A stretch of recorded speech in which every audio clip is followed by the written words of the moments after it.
বিগত শেখ হাসিনা সরকারের আমলে গঠিত ট্রাইব্যুনালেই বিচারের মুখোমুখি হলেন দলটির প্রভাবশালী নেতারা। সকালে প্রথমবারের মতো ট্রাইব্যুনালে হাজির করা হয় শেখ হাসিনা সরকারের হেভিওয়েট সাবেক মন্ত্রী, উপদেষ্টা, সচিব এবং একজন অবসরপ্রাপ্ত বিচারপতিকে।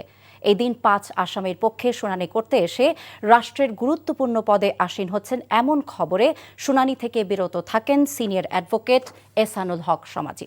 তামজিদ সুমনের রিপোর্ট।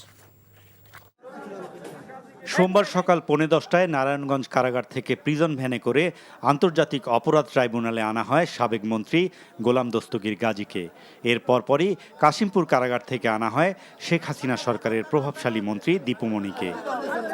কেরানীগঞ্জ কেন্দ্রীয় কারাগার থেকে আনা হয় সাবেক আরও 7 হেভিওয়েট মন্ত্রী, 2 উপদেষ্টা, 1 সচিব ও আপিল বিভাগের অবসরপ্রাপ্ত 1 বিচারপতিকে।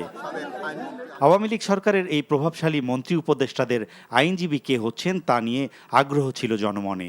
এদিন পরিচয়পত্র নিশ্চিত করে শুধুমাত্র মামলা সংশ্লিষ্ট আইনজীবী, আদালতে নিয়োজিত পুলিশ ও গণমাধ্যম কর্মী ছাড়া কাউকে ট্রাইব্যুনালে প্রবেশ করতে দেওয়া হয়নি। শুনানির শুরুতে আনিসুল হক, ফারুক খান, সালমান এফ রহমান, জুনায়েদ আহমেদ পলক ও তৌফিক-ই ইলাহির পক্ষে আইনজীবী হিসেবে দাঁড়ান এহসানুল হক সমাজি।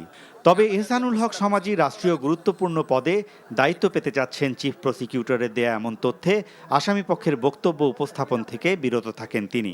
যেহেতু লার্নের চিফ প্রসিকিউটর যেই ইন্টিমেশন অনারেবল ট্রাইব্যুনালকে দিয়েছেন এবং বলেছেন যে আমি দায়িত্ব নিয়েই কথাই বলছি, তিনি সূচনা লগ্নেই যে কথাগুলো বলেছেন, আমি মহামান্য আদালত এবং সকলের প্রতি শ্রদ্ধাশীল হয়ে আজকে আমি আমার বক্তব্য দান থেকে বিরত ছিলাম।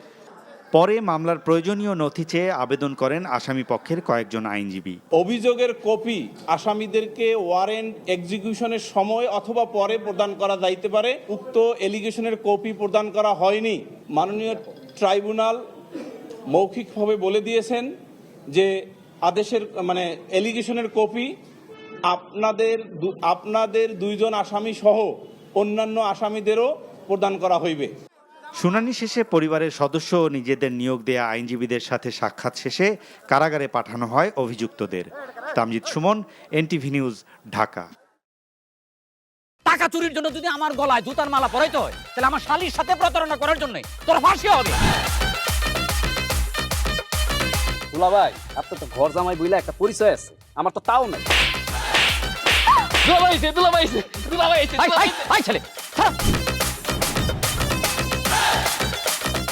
রাজনৈতিক ফ্যামিলির মেয়ে হয়ে ওই কাজ করবে।